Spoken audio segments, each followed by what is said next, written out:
बेटा अब खुद कमाने वाला हो गया था, इसलिए बात बात पर अपनी माँ से झगड़ पड़ता था। ये वही माँ थी जो बेटे के लिए पति से भी लड़ जाती थी। मगर अब फाइनेंशियली इंडिपेंडेंट बेटा पिता से कई बार समझाने पर भी इग्नोर कर देता और कहता, यही तो उम्र है शौक की, खाने पहनने की। जब आपकी तरह मुख में दांत और पेट में आंत ही नहीं रहेगी तो क्या करूँगा। बहू खुशबू भी भरे पूरे परिवार से आई थी, इसलिए बेटे की गृहस्थी की खुशबू में रम गई थी।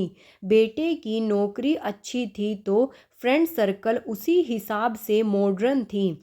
बहू को अक्सर वह पुराने स्टाइल के कपड़े छोड़कर मॉडर्न बनने को कहता, मगर बहू मना कर देती। वो कहता, कमाल करती हो तुम, आजकल सारा जमाना ऐसा करता है, मैं क्या कुछ नया कर रहा हूँ।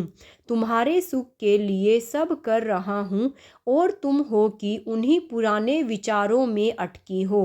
क्वालिटी लाइफ क्या होती है तुम्हें मालूम ही नहीं। और बहू कहती, क्वालिटी लाइफ क्या होती है ये मुझे जानना भी नहीं है, क्योंकि लाइफ की क्वालिटी क्या हो मैं इस बात में विश्वास रखती हूँ। आज अचानक पापा आईसीयू में एडमिट हुए थे। हार्ट अटैक आया था। डॉक्टर ने पर्चा पकड़ाया, 3 लाख और जमा करने थे। 1.5 लाख का बिल तो पहले ही भर दिया था, मगर अब ये 3 लाख भारी लग रहे थे। वह बाहर बैठा हुआ सोच रहा था कि अब क्या करे। उसने कई दोस्तों को फ़ोन लगाया कि उसे मदद की ज़रूरत है, मगर किसी ने कुछ बहाना कर दिया। आंखों में आंसू थे और वह उदास था। तभी खुशबू खाने का टिफ़िन लेकर आई और बोली, अपना ख्याल रखना भी ज़रूरी है, ऐसे उदास होने से क्या होगा। हिम्मत से काम लो, बाबूजी को कुछ नहीं होगा। आप चिंता मत करो, कुछ खा लो, फिर पैसों का इंतजाम भी तो करना है आपको। मैं यहाँ बाबूजी के पास रुकती हूँ, आप खाना खाकर पैसों का इंतजाम करिए। पति की आंखों से टप टप आंसू झरने लगे।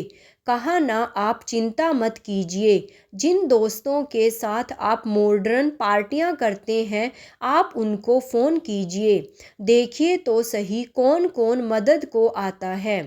पति खामोश और सूनी निगाहों से जमीन की तरफ देख रहा था कि खुशबू का हाथ उसकी पीठ पर आ गया और वह पीठ को सहलाने लगी।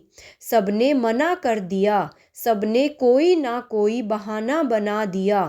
खुशबू, आज पता चला कि ऐसी दोस्ती तब तक की है जब तक जेब में पैसा है। किसी ने भी हाँ नहीं कहा, जबकि उनकी पार्टियों पर मैंने लाखों उड़ा दिए। इसी दिन के लिए बचाने को तो माँ बाबा कहते थे। खैर कोई बात नहीं, आप चिंता ना करो, हो जाएगा सब ठीक। कितना जमा कराना है? अभी तो तनख्वाह मिलने में भी समय है। आखिर चिंता कैसे ना करूं खुशबू, तुम्हारी ख्वाहिशों को मैंने संभाल रखा है। क्या मतलब? तुम जो नई नई तरह के कपड़ों और दूसरी चीज़ों के लिए मुझे पैसे देते थे, वो सब मैंने संभाल रखे हैं। माँ जी ने फ़ोन पर बताया था 3 लाख जमा करने हैं। मेरे पास 2 लाख थे, बाकी मैंने अपने भैया से मंगवा लिए हैं। टिफ़िन में सिर्फ एक ही डिब्बे में खाना है, बाकी में पैसे हैं। खुशबू ने थैला टिफ़िन सहित उसके हाथों में थमा दिया। खुशबू, तुम सचमुच अर्धांगिनी हो। मैं तुम्हें मॉडर्न बनाना चाहता था, हवा में उड़ रहा था, मगर तुमने अपने संस्कार नहीं छोड़े। आज वही काम आए हैं। सामने बैठी माँ के आंखों में आंसू थे। उसे आज खुद के नहीं बल्कि पराई माँ के संस्कारों पर नाज था और वो बहू के सर पर हाथ फेरती हुई ऊपरवाले का शुक्रिया अदा कर रही थी।